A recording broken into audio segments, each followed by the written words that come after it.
Hello guys, কেমন আছেন সবাই? আশা করি অনেক ভালো আছেন। আমি অনেক ভালো আছি।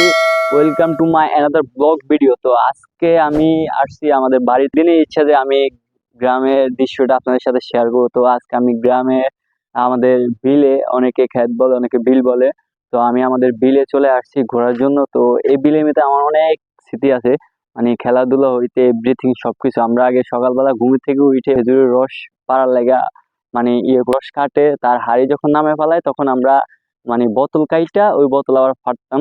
তো এগুলি দিয়ে আমরা আবার মজা করে রান্না টান্না করতাম। তো আমরা প্রতি শুক্রবারে আপনার আগে ঝোলাবাতি বলতো, বা অনেকে অনুষ্ঠান বলে, বা অনেক মজা করে রান্না করে, তো আমরাও এরকমও করতাম। তো আমাদের বিলে আমার অনেক স্মৃতি আছে, তো ওগুলি আমি আপনার সাথে শেয়ার করব। তো আমাদের বিলের সৌন্দর্যটা আমি আপনার সাথে শেয়ার করবো। তো চল না, আমাদের বিলের সৌন্দর্যটা ওটা আমি আপনার সাথে শেয়ার করি।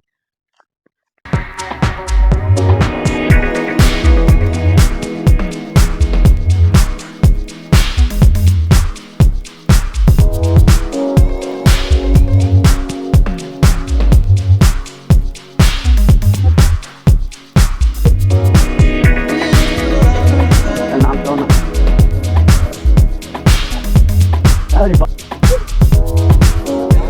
তো গাইজ, আমি এখন বিলের মাঝখান বরাবর চলে আসছি। তো আমি বিলের মাঝখান বরাবর এসে আপনার সাথে শেয়ার করতেছি। এই যে গাছ আছে, এই যে খেজুর গাছ আছে, এই খেজুর গাছের রসগুলি আমরা মানে সকালে ফজর নামাজ আজান দেওয়ার আগেই ঘুম থেকে উঠে রসে হাড়ি নামায়, তার আগে আমরা আইসা বসে থাকতাম। তার আগে কে আমরা বোতল ফাটতে পারি। আসলে ওইসব দিনগুলি অনেক সুন্দর ছিল, ওইসব দিনগুলি অনেক ভালো ছিল, যার কারণে ওইসব দিনগুলি এখন আমি অনেক মিস করতেছি।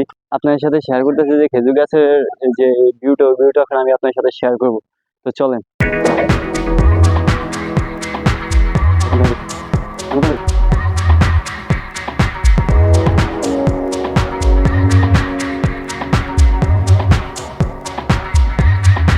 তো গাইজ, এতক্ষণ আপনাদের কাছে আমাদের গ্রামের দৃশ্যগুলি কেমন লাগছে, যদি ভালো লাগে অবশ্যই কমেন্ট করে জানাবেন। তো আমি অনেকদিন পরে দেশে আসছি, দেশে আসার পরে আমাদের বিলের দিকে আমি আসছি, এমনকি এত সুন্দর দৃশ্য দেখে আমি আপনাদের মাঝেও শেয়ার করতেছি। আপনাদের কাছে কেমন লাগছে অবশ্যই কমেন্ট করে জানাবেন। যে বিলে আমার অনেক স্মৃতি আছে, ছোটবেলা থেকে, একবার ছোট থেকে বড় হয়েছি। তো এই গ্রামের সাথে, এই বিলের সাথে আমার অনেক স্মৃতি আছে, যা কখনো বলে শেষ করা যাবে না। আজকে আপনাদের কাছে আমার ভিডিওটা কেমন লাগছে, যদি ভালো লাগে তাহলে অবশ্যই একটা লাইক, একটা কমেন্ট আর একটা সাবস্ক্রাইব করবেন। তো টাটা, আল্লাহ হাফেজ।